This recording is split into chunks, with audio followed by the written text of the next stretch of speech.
Bismillahirrahmanirrahim. Alhamdulillahi Rabbil Alamin. Wassalatu wassalamu ala nabiyina wa habibina wa syafi'ina wa qurrata a'yunina wa nuri qulubina Muhammad wa ala alihi wa sahbihi ajma'in. Wa ba'du, wassalamu alaikum warahmatullahi wabarakatuh. Sebelum kita sambung pengajian tafsir, ada sahabat kita bertanya, dan katanya soalan ini tidak ada kena-mengena dengan politik ataupun isu-isu yang berkaitan dengannya. Cuma soalannya berkaitan dengan mengikut pandangan ahli tafsir. Ini berkaitan dengan akidahnya Ashabul Kahfi. Disebabkan ada beberapa rujukan melalui video daripada beberapa ustaz yang menjawab tentang ceritanya Ashabul Kahfi. Ustaz itulah saya, ustaz lain. Dengan ijtihad dan rujukan mereka. Ini ada ijtihad dan rujukan saya. Disebabkan beberapa tahun dulu saya pernah tulis satu tafsir Suratul Kahfi. Cuma saya pun tak tahu buku tu, kitab tu dah bagaimana. Tapi selesai dah saya mengajar orang yang belajar dengan saya tafsir Suratul Kahfi daripada awal sampai akhir. Jadi jawapannya adalah mu'tamad. Ya, mu'tamad itu ijtihad saya bahawasanya tidak ada siapa mengetahui Ashabul Kahfi itu zaman yang mana. Disebabkan melalui hadis ataupun dalil-dalil tidak dijelaskan sejelas-jelasnya pada zaman yang mana. Cuma kalau ditanya kepada saya, boleh dikatakan di zaman sebelumnya Allah Subhanahu wa ta'ala mengutus Nabi Musa alaihi salatu wassalam, maka saya menjawab iya. Disebabkan Abdullah bin Abbas radhiyallahu anhuma pernah menyatakan tentang Ashabul Kahfi, mereka adalah salaf. Di kalangan para sahabat, apabila disebutnya salaf, maka mereka bukan Bani Israel, tapi sebelum tu lagi. Sekiranya mereka adalah Bani Israel, maka akan disebut orang Bani Israel sebelum ini. Akan disebut Bani Israel itu secara khusus. Seperti mana hadis Rasulullah apabila Nabi cerita tentang umat Bani Israel yang terdahulu, Nabi akan sebut nama Nabi-Nya, Rasulnya. Bahkan Rasulullah akan sebut kaum Bani Israel yang terdahulu. Maka lafaz itu khusus. Terdapat dalam hadis Rasulullah sallallahu alaihi wasallam dengan hadis yang sanadnya sahih, seperti mana cerita dalam Sahih Muslim. Nabi SAW nyatakan dulu, tapi bukan Bani Israel, sebelum itu lagi, ada 3 orang yang keluar daripada kampungnya. Kemudian dia masuk ke satu gua. Kemudian datanglah angin, datanglah ribut. Satu batu jatuh dan menutup pintu gua. Lalu 3 orang tu bertawassul atas amalan salih mereka, sehingga akhirnya batu itu pun bergerak sehingga mereka pun boleh keluar daripada dia. Ini adalah hadis sahih. Cuma ulama mengkaitkan saja. Tetapi apapun, hanya Allah Subhanahu wa ta'ala saja yang tahu Ashabul Kahfi ini orang wilayah mana, daerah mana. Bahkan kalau dikaitkan pada zaman Nabi yang terdahulu sebelum Allah Subhanahu wa ta'ala mengutus Nabi Yaqub alaihi wassalam, sebab dia adalah bapa bagi Bani Israel, juga tidak diketahui, disebabkan tidak disebut pada zaman Nabi yang mana. Tidak disebutkan. Walaupun begitu, yang jelasnya apa yang saya dapati, bahawasanya dia bukan termasuknya juga kaitan dengan Nasrani ataupun Kristian. Tidak ada kaitan. Disebabkan katanya Wahbah Munabbih, dia ni masuk Islam setelah Rasulullah wafat. Dia seorang ulama ahli kitab. Lalu dia menyatakan bahawasanya pernahnya Al-Hawariyun, itulah pengikut Nabi Isa alaihi wasallam, datang sampai ke tempatnya Al-Kahfi itu. Dia ada pintunya dan dia dapati ada tugu dia. Ini menunjukkan bahawasanya dia bukan sezaman dengannya Ashabul Kahfi ataupun pemuda-pemuda Al-Kahfi. Selain daripada itu, apa yang saya dapati bahawasanya dalam beberapa riwayat menyebut bahawasanya dia adalah satu zaman, pada zamannya kerajaan yang mana raja-raja mereka disebut sebagai Raja Ribus. Wallahu ta'ala alam, sehingga saya mencari rujukan dan tidak didapati raja ini dalam kerajaan yang mana. Wallahu ta'ala alam. Selain daripada itu, kata Imam Ibn Kathir bahawasanya apabila dilihat pada zahir ayat tentang Ashabul Kahfi, maka tidak ada debati bahawasanya mereka ahli kitab, bahkan mereka sebelum itu lagi. Dan dilihat dalam tafsir juga di sudut Asbabun Nuzul Suratul Kahfi, datangnya orang Yahudi lalu bertanya Rasulullah tentang roh, dan juga Rasulullah ditanya tentang Ashabul Kahfi. Makna menunjukkan mereka mendapati kisah ini dalam kitab Taurat. Makna menunjukkan tentu Allah menurunkan kisah ini dalam Taurat. Makna kisahnya telah berlalu sebelumnya diturunnya Taurat. Jadi mu'tamad bagi saya bahawasanya tidak ada kaitan pada zamannya Bani Israel, bahkan di zamannya Salaf sebelum itu lagi. Selain daripada itu, yang saya dapati lagi bahawasanya Allah Subhanahu Wa Taala nak bercerita kepada kita tentang al-hidayatul Islam. Hidayah Islam yang datang bukan melalui Nabi dan juga Rasul, tapi Allah Subhanahu Wa Taala mengendaki untuk memberi Islam melalui akal manusia. Ceritanya adalah Ashabul Kahfi. Disebabkan sebagian riwayat menyebut bahawasanya pemuda-pemuda itu asalnya semua adalah daripada anak pembesar-pembesar, maknanya tokoh-tokoh masyarakat. Makna kisah mereka tu ditanya pemuda tu siapa anak-anak pembesar, dan kerajaan pada ketika itu rajanya memerintahkan seluruh kaumnya menyembahnya awthan, berhala. Lalu dalam satu riwayat yang lain disebutkan bahawasanya Allah Subhanahu Wa Taala memberi hidayah kepada mereka melalui akal. Ada di antara mereka bersahabat di antaranya pemuda itu. Lalu mereka pun berkata, salah seorang di antara mereka, aku berfikir bahawasanya yang menciptakan langit dan juga bumi bukan Tuhan yang telah bukan Tuhan yang sedang disembah ini, berhala-berhala itu, bahkan selain daripada itu. Lalu Allah Subhanahu Wa Taala telah memberi hidayah kepada mereka sehingga mereka berislam terus daripada Allah Subhanahu Wa Taala, sehinggalah mereka tidak menyembahnya berhala itu. Lalu sebagai ulama ditanya mengapa Allah Subhanahu Wa Taala tidak sebut secara jelas tentang nabinya, rasulnya, zamannya. Disebabkan Allah Subhanahu Wa Taala nak bagi tahu kepada kita, ada di antara manusia yang Allah Subhanahu Wa Taala beri hidayah tanpa melalui nabi dan juga rasul. Jadi hidayahnya di mana? Akal mereka. Sebagai ulama menyatakan ada di antara pemuda-pemuda itu adalah anak raja. Anak raja yang Allah Subhanahu Wa Taala memberi hidayah Islam padanya, sehingga dia pun keluar dan bapanya mendapati anaknya telah keluarlah, makna murtad daripada agama dia. Lalu dipaksa untuk terima balik menyembah berhala. Lalu diberinya masa sehingga dalam beberapa waktu sekiranya tidak maka dia akan dibunuh. Maka ketika itulah pemuda-pemuda ini dakwah, mengajak kawan-kawannya, dan kawan-kawannya pun terima dakwah itu. Lalu mereka pun lari pergi ke sebuah gua. Walaupun begitu, ulama masih khilaf. Disebabkan dalam Quran Allah Subhanahu Wa Taala sebut tentang am hasibtum anna ashabal kahfi war raqib. Ashabul kahfi kemudian ar-raqib, ada dua kat sini. Ulama kita khilaf nak memberi maksud yang sebenarnya. Bahkan kata Abdullah bin Abbas radhiyallahu anhu, ada beberapa lafaz dalam Quran, kisah dalam Quran yang la adri, aku tidak mengetahuinya. Antaranya adalah Ar-Raqib. Ar-Raqib.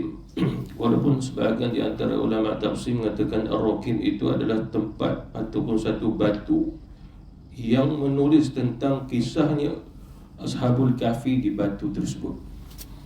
Itu Ar-Raqib. Al-Kahfi itu adalah ghar, adalah sebuah gua. Ada sebahagian di antara ulama menyatakan bahawasanya gua Al-Kahfi itu dia di Palestin, tapi kita tidak menjumpainya. Wallahu ta'ala a'lam.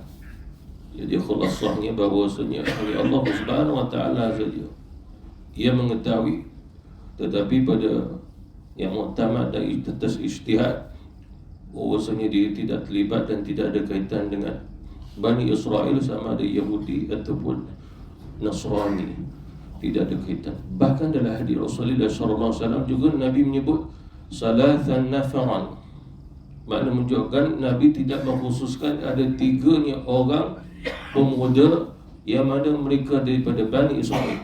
Sekiranya benar daripada Bani Israel, Nabi akan menyebutnya di dalam kitab Sahih Muslim. Tapi Rasulullah hanya menyebut yang terdahulu, umat yang terdahulu. Tapi Rasulullah tidak menjelaskan kerana kembali balik dengan kitab Allah Subhanahu Wa Taala, kerana Allah juga tidak menjelaskannya. Jadi kaedahnya di sudah aqaid, di sudah akidah Ahlussunnah wal Jamaah ada beberapa sampai pada 3 bahagian dalam hal ini. Yang pertama, maka serahkan kepada ulama dan menjawabnya. Maknanya kita tidak perlu nak cari, kita tak perlu mengkaji, cukup ulama-ulama yang menyatakan bahawasanya hanya Allah Subhanahu Wa Taala saja yang tahu. Cuma Allah bagi tahu dalam Quran bahawasanya mereka adalah orang-orang yang beriman yang sebelum itu mereka adalah orang yang berketurunan menyembahnya berhala. Tapi Allah memberi hidayah kepada mereka bukan melalui Nabi dan Rasul, tapi terus Allah Subhanahu Wa Taala memberi hidayah kepada mereka, yakni tak kala mana dia melihat langit, dia melihat bumi, lalu terfikir baginya tentu bukan berhala ini Tuhan ini menciptakan, tetapi tentu Tuhan yang menciptakan adalah Tuhan itu sendiri yang menciptakan langit dan juga bumi. Mana dia menafikan berhala menciptakan langit dan juga bumi, tapi dia tidak menafikan Tuhan yang sebenar yang menciptakan langit dan bumi, Allah. Maka menunjukkan bahawasanya ini adalah pada zaman yang mana tidak diutus para nabi dan juga rasul secara khusus. Disebabkan Allah Subhanahu Wa Taala bercerita tentang Nabi Ibrahim dengan kaumnya, Nabi Saleh, Nabi Hud dengan kaumnya, tapi tentang Ashabul Kahfi tidak disebut nabinya, rasulnya. Dia sudah aqaid, dia sudah akidah yang pertama, wallahu ta'ala alam. Yang kedua, kata ulama-ulama kita, dia sudah qawaid kaidah tafsir. Dia begini, apabila seseorang itu menafsirkan Quran, dia melakukan kesilapan dalam menafsirkannya, maka tidak dikaitkan bahawasanya gugur akidahnya, tetapi menunjukkan kepada dia bukan ahli tafsir. Bagi orang yang mendengarnya, maka tidak wajib mengikut dan bahasa Arab sebut, bahasa Melayu dia menerima ni menthabitkan apa yang dia dengar itu betul. Maka kita tidak boleh menthabitkan demikian. Mana jadi i'tiqad, dia tidak boleh jadi i'tiqad gitu. Tetapi kesalahan tadi tetap salah, cuma dia sudah aqaid. Kita tidak mengatakan orang yang menafsirkan dengan cara yang salah apabila tidak dikaitkan dengan satu yang thabit secara jelas, maka tidak ada dikatakan dia itu sesat, akidahnya gugur. Tidak boleh dikatakan demikian. Disebabkan apa? Penafsiran atas apa yang dia faham. Tetapi apabila satu-satu ayat itu sabit dan ijma' ulama', maka apabila dia menafsirkan salah di sudut kaedah yang sebenarnya, maka boleh menyebabkan dia kafir. Seperti mana contoh Allah Subhanahu Wa Taala menyatakan bahawasanya neraka itu dimasuki oleh orang-orang yang kufur kepada Allah. Lalu menafsirkan ayat ini bahawasanya dalam ayat ini menunjukkan bahawasanya orang kafir itu hanya masuk beberapa hari, lepas itu masuk syurga. Semua orang kafir hanya akan masuk juga ke dalam syurga. Itu satu penafsiran yang salah. Dia sudah aqaid, dia sudah akidah. Ataupun dia menyatakan bahawasanya ada beberapa orang yang Allah Subhanahu Wa Taala sebut dalam Quran, Allah binasakan mereka dan mati mereka sebagai kafir, lalu kita mengubah mereka mati sebagai beriman. Itu salah di sudut tafsiran. Itu tidak boleh. Mana yang sabit, yang sabitnya seperti mana contoh Iblis lalu telah diketahui bahawasanya tempatnya adalah neraka. La'amla'anna jahannama minal jinnati wan nasi ajma'in. Kata ulama di sini menunjukkan kepada kekafiran jin dan juga manusia, maka mereka semua akan masuk neraka jahannam. Maka kita tidak boleh menakwilkan bahawasanya kelak nanti iblis pun akan masuk syurga. Jangan ditakwilkan begitu. Selain daripada itu, dia sudah aqaid, dia sudah aqidatul Islam bahawasanya Ulama telah mengajar kita, tafsirul Quran wajib mengambil daripada ahlinya. Dan ahli pada ahlinya Quran, ahlinya tafsir, mengetahui bahasa Arab, dan dia memang duduk bangun dengan tafsirul Quran, dan memang itu bidang dia. Maka Allah Subhanahu Wa Taala apabila dia telah memberi kemampuan bagi seseorang, kalau dia pandai pada ekonomi, bergerak dengan ekonomi, dengan perdagangan, bergerak dengan perdagangan, itu pandai membaiki kereta, bergerak dengan membaiki kereta. Jadi jangan libatkan di sudah hal ini. Sebab Allah Subhanahu Wa Taala berfirman, "Fas'alu ahla dzikri in kuntum la ta'lamun." Maka bertanyalah kamu pada ahli dzikri. Kata Abdullah bin Abbas, ahli dzikri adalah orang yang ma'rifatul Quran, ma'rifatullah, orang yang benar-benar memahami kitab Allah Subhanahu Wa Taala zahir dan batin. Bahkan kalau sekiranya tidak diketahui, maka disebut wallahu a'lam. Walaupun memang ada jawapan, lalu dijawab wallahu a'lam, itulah betul di sudut ilmu. Disebabkan dia bukan ahli di sudut tu, maka ditanya, maka jawab wallahu a'lam. Itu pada kaedatul Islam mengajar kita begitu. Jadi maksudnya adalah penafsiran yang khata', yang salah tetap salah, seperti mana hadis Rasulullah sallallahu alaihi wasallam, barang siapa yang nafsirkan Quran itu dengan birwa'i, dia tidak tahu, cuma dia dengan akal dia cuba nak faham ayat ni. Kalau ayat itu adalah ayat muhkamat, ayat yang seperti mana ayat kutiba alaikumus siyam, difardukan kepada kamu puasa, wa aqimus solat, dirikanlah solat, semua orang awam memahaminya. Wattaqullah, takwa kepada Allah, wastaghfirullah, istighfar kepada Allah, fasabbih, tasbihlah. Semua orang awam akan mengambil tempat dan memahaminya, seperti mana memahami suratul Fatihah. Tetapi ada juga ayat yang tidak dibenarkan bagi orang-orang yang bukan ahlinya, sehingga kata Rasulullah, kalau dia cuba tafsir, dia takwil, tetap dia akan salah. Maknanya Rasulullah sallallahu alaihi wasallam mengajar kita tafsirul Quran kembali atas izin Allah. Izinnya adalah pada kawaid dan kaedah. Seberikan satu contoh. Seseorang itu pening kepala disebabkan ayat Quran. Allah Subhanahu Wa Taala berfirman, qalilan ma tashkurun. Lalu dilihat dalam kamus, bahkan dalam telefon pun ada juga kamus bahasa Arab, terjemah bahasa Melayu. Lalu dia type dah qalilan, lalu dia jumpa bahawasanya maksudnya qalilan itu sedikit, ma. Lalu dia pilih apa yang dia pernah belajar pada guru bahasa Arab tu secara basic asas. Ma itu boleh jadi mausul, ma itu boleh jadi nafi. Nafi itu nafilah, nolak.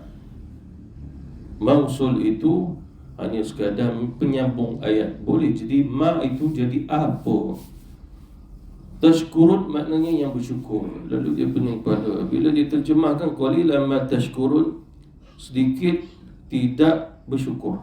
Sebab ma di situ dia ambil pendapat bagi dia adalah nafi. Ma tu ma nafi, sedikit tidak bersyukur. Makna kalau ikut pada logik, sedikit tak bersyukur, mana ramailah yang bersyukur.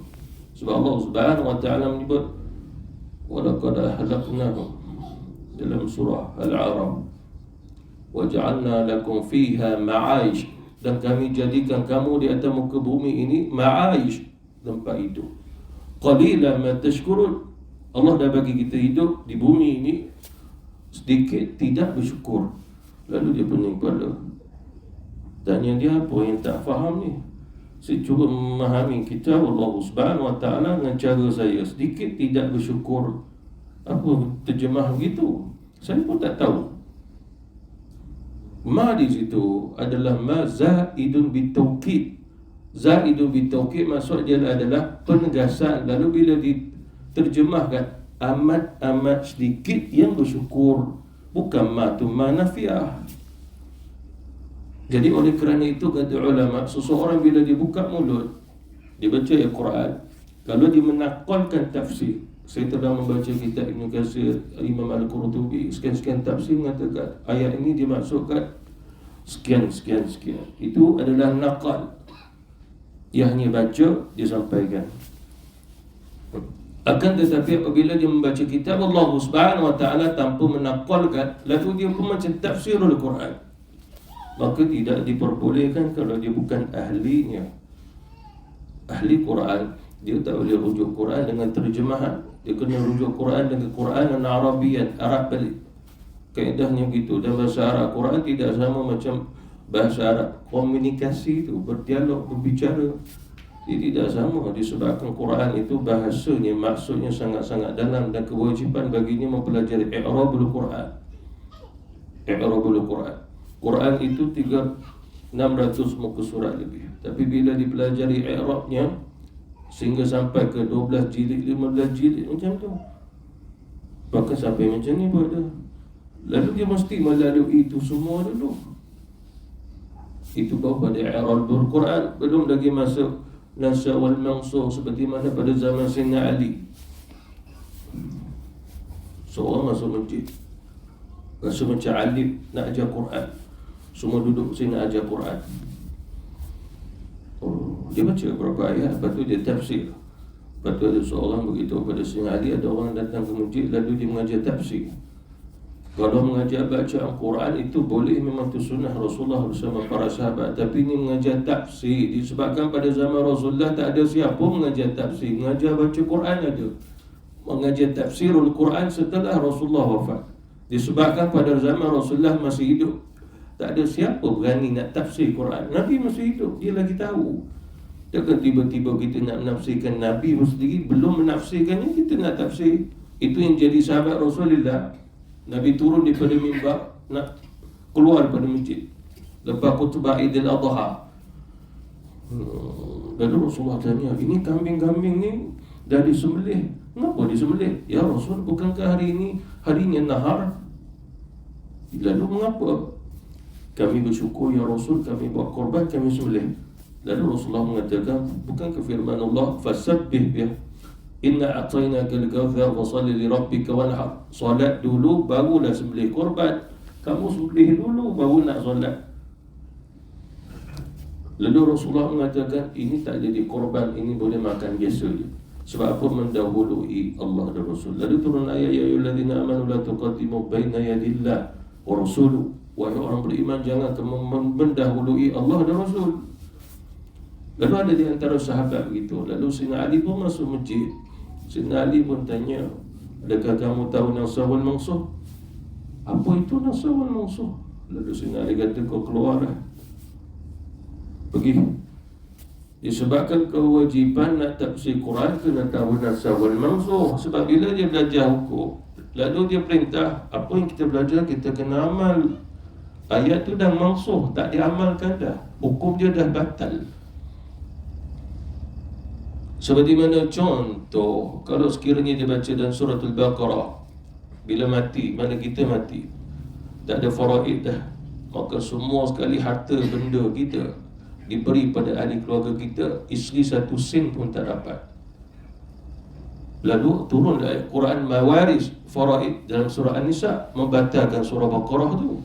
Bahkan sebelum tu lagi, kalau kita mati, harta yang ditinggalkan untuk isteri cukup makan setahun, lebih-lebihnya bagi ahli keluarga si laki-laki. Kalau baca ayat tu tanpa memangsuhkannya, lalu dah nampak kesilapan.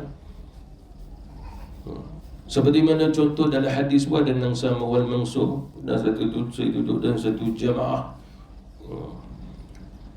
waktu tu makan-makan sebelum maghrib, buka puasa waktu tu. Kita makan-makan, lepas tu bangun seseorang, kita dah makan daging yang disentuh api. Nabi bersabda, barang siapa yang makan daging disentuh api, batallah wudu. Lalu kita semua kena ambil wudu. Saya dah hati, hadis ni kan dah mangsuh, takkan dia tak tahu. Hadis tu mangsuh. Mangsuh adalah dah tak diguna pakai, disebabkan hadis yang menasahkannya adalah satu ketika Rasulullah dibaginya daging, Nabi makan-makan, lepas tu Nabi kumur, terus Nabi solat tak ambil wudu. Mana hadis tu dah batal. Sama juga hadis, orang hari ini pun masih guna lagi hadis sahih Muslim. Oleh kerana itu mereka melarang ziarah Rasulullah pun, mereka membida'ahkannya. Nak pergi buat umrah, buat ziarah, bida'ah. Niat umrah boleh, niat untuk ziarah pusara Rasul, bida'ah. Bahkan bukan saja menziarahi pusara Rasul, semua pusara orang pun bida'ah. Dia guna hadis, sesungguhnya Allah Subhanahu Wa Taala itu melaknat orang yang menziarahi kubur. Satu hadis yang lain, Allah melaknat orang perempuan menziarahi kubur. Hadis itu mansuh. Disebabkan Rasulullah kata, dulu aku pernah melarang kamu jangan kamu pergi menziarahi kubur, tapi sekarang ini ziarah laki atau perempuan, pergilah.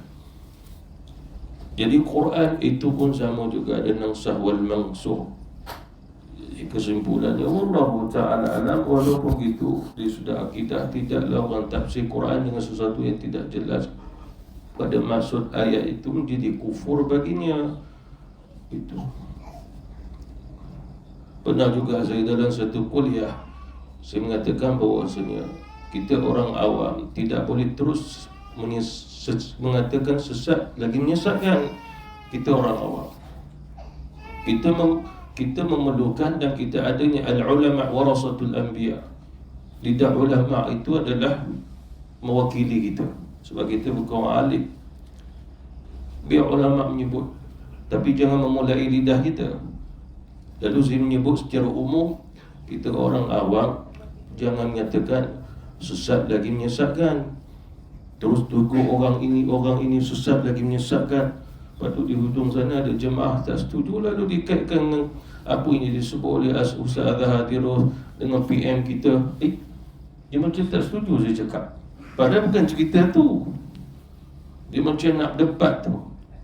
Cerita saya umum maksudnya kita orang awam jangan terus tengok orang ni dah sesat lagi menyesatkan. Kita orang awam tidak boleh. Itu pasal saya sebut cukup ulama menyatakan, sebab dia ada ilmu dia. Kalau dia lihat, dia mengatakan dah ijtihad atau fatwa dia, sebab dia orang alim. Tapi bagi orang awam jangan ambil bahagian, nanti di akhirat susah kita nanti. Begitu. Selain daripada itu, dalam Islam bila dia salah, bagi tahu agar dia mengambil pada kebenarannya. Selesai. Disebabkan kita tidak boleh bermusuhan, itu dilarang dalam Islam. Itu pada kaedah akidah pun mengajar kita begitu. Oh, jemaah tu tak setuju dia.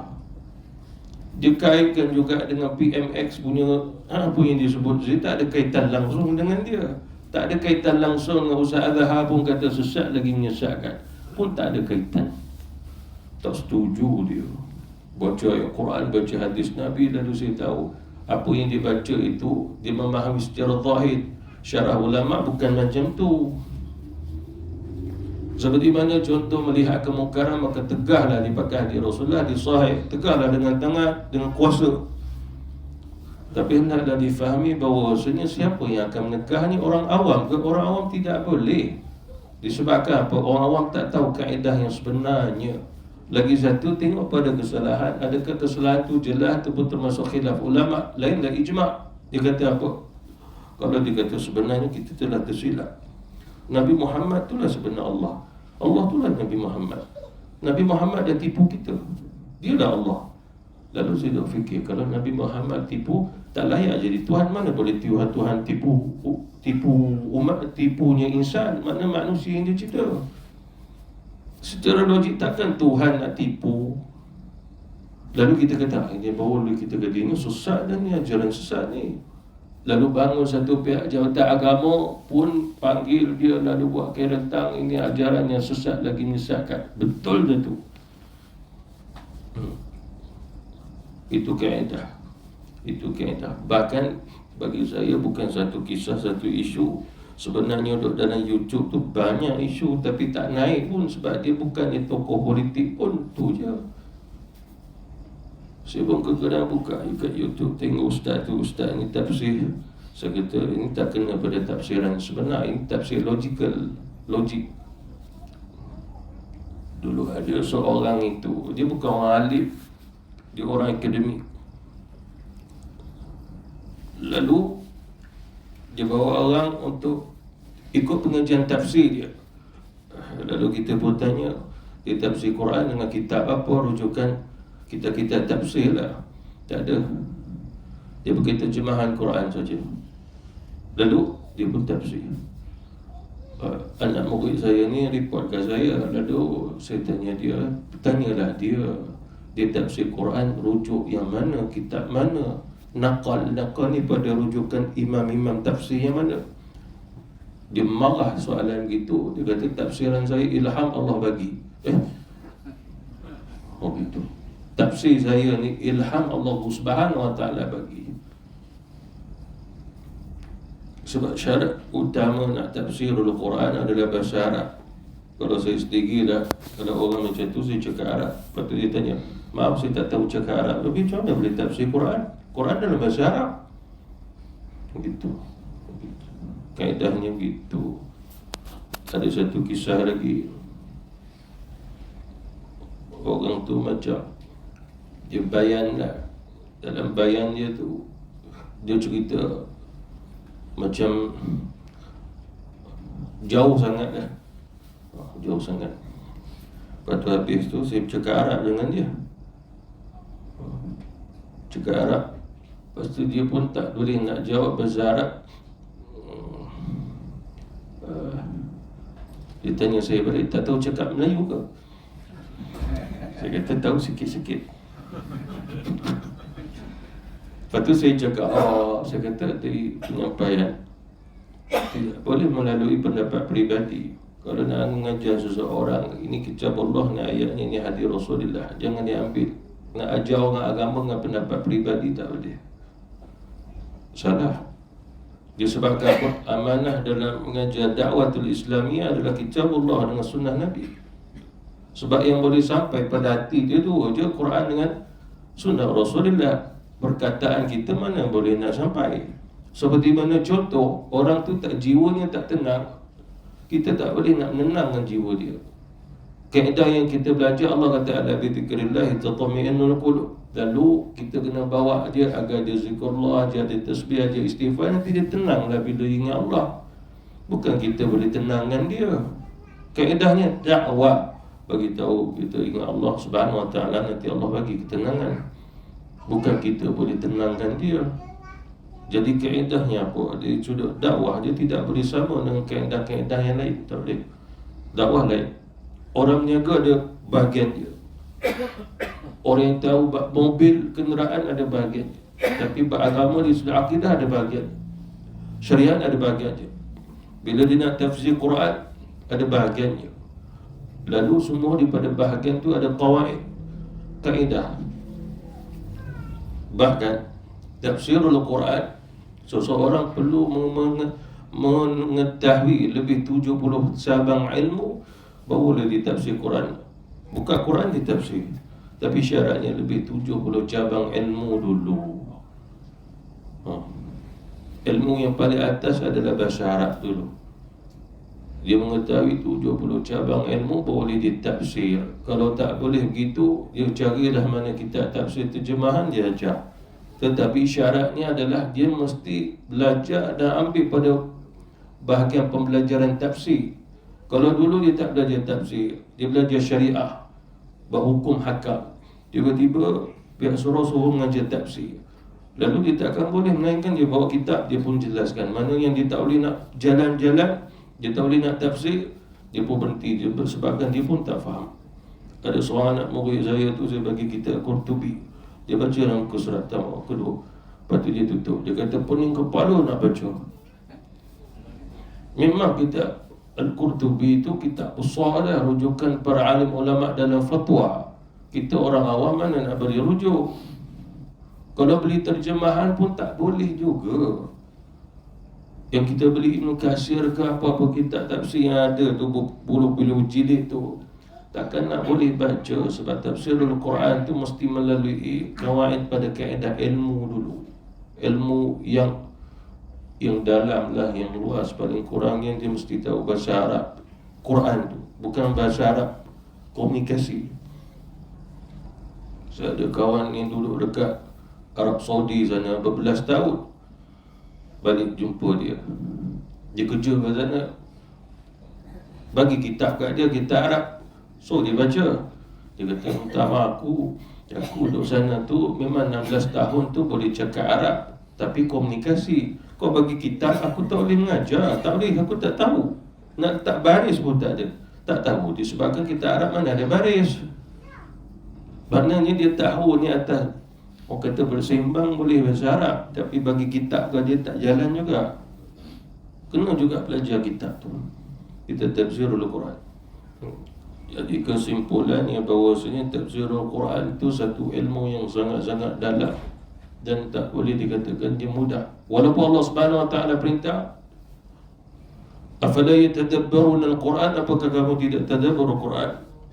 Pada zaman Rasulullah sallallahu alaihi wasallam, ilmu terus ambil daripada Rasul, ilmu tentang Quran. Sehingga apabila mereka nak tadabbur Al-Quran, mereka mengambil ilmu tu dulu daripada Rasul. Mana pintu ilmu tu? Kalau sekiranya mereka tak ambil pada Rasulullah, mereka tak berjaya nak tadabbur. Bila tak berjaya tu, yang mereka pun baca Quran tapi tak tahu apa yang mereka baca. Lalu Rasulullah melarangnya. Kata Abdullah bin Mas'ud radhiyallahu anhu, bahawasanya aku lebih suka seseorang yang baca Quran, tahu maksud, tahu makna, berbanding dia baca Quran dan tak, dia berkali-kali khatam tapi tak tahu apa yang dia baca. Bahkan Sayyidina Umar diriwayatkan dia mempelajari kitabnya mempelajari suratul Baqarah 7 tahun dah baru nak selesai, nak alim suratul Baqarah. Itu siapa? Sayyidina Umar, 7 tahun. Sehingga pada zaman sahabat Rasulullah, barang siapa yang hafal suratul Baqarah, makna hafal dengan maksud, makna, hukum, apa-apa, dia akan jadi ketua lah. Dia dikira orang yang terhormat di kalangan para sahabat. Ada suratul Baqarah, apatah lagi seluruh Quran, seluruh surah. Jadi makna menunjukkan bahawa tafsir Al-Quran tidak boleh dengan cara kaedah sendiri, rujuk sendiri, apatah lagi kalau dia pakai ChatGPT tu. Tulis apa cerita Ashabul Kahfi, lalu keluar ngomong, ada point lah, lalu dia sampaikan. Sebenarnya ChatGPT ke apa tak boleh pakai kalau beragama. Saya sendiri tulis itu, sila bagikan terjemahan Quran sekian-sekian. Dia bagi terjemahan surah lain pula. Beragama jangan ikutlah, akademik boleh lah kot. Sebab sekarang ni orang kalau belajar, dia pakai itu je, ChatGPT tu. Saya buat tesis saya pun pakai itu juga gitu. Tapi tak pakai agama punya lah. Agama tak boleh pakai yang itu, dia tak pandai. Akademik boleh lah. Akademik pun ayat dia pun tak berapa nak tepat lah, kena cari rujukan lagi. Dia banyak kelemahan lah, tak boleh nak kata walaupun orang sembang pakai yang tu boleh buat sampai PhD bagi saya tak boleh rujuk ChatGPT je. Tak adalah, boleh bantu sikit-sikit bila tak ada, bila tak tahu nak point apa nak sebut, boleh lah tolong. Tapi akademik beragama tak boleh. Saya pun cari juga apa cerita Ashabul Kahfi. Kami tidak tahu apa maksudnya, melainkan orang kata gitu. Orang tu siapa? Beragama dia tak boleh. Orang tu kata, dikatakan ada di akhir Rasulullah sallallahu alaihi wasallam pernah bersabda, Allah Subhanahu Wa Taala tidak suka orang yang qila qala tu dikatakan qila qala, telah berkata. Allah tak suka. Maksudnya dia ambil daripada siapa? Kalau sekiranya bab akademik, bab kapal terbang, cerita bila bab sukan bola sepak, ceritalah walaupun tak kenal. Sama dah kita naik kapal terbang, kita bukan kenal betul pun pilot tu. Asalkan kita sampai ke destinasi, sudahlah. Mana ada siapa pilot, anak mana anak, dia ada kes dah dulu, pernah masuk lekap tak? Mana nak cerita begitu? Tapi beragama dia tak boleh, sebab dia amanah. Agama dia tak boleh. Wallahu ta'ala alam. Teruslah kita masuk isyak. Kalau sambung pula kami golek, bukan ada pun. Berhentilah. Wabillahi taufiq wal hidayah. Wassalamualaikum warahmatullahi ta'ala wabarakatuh.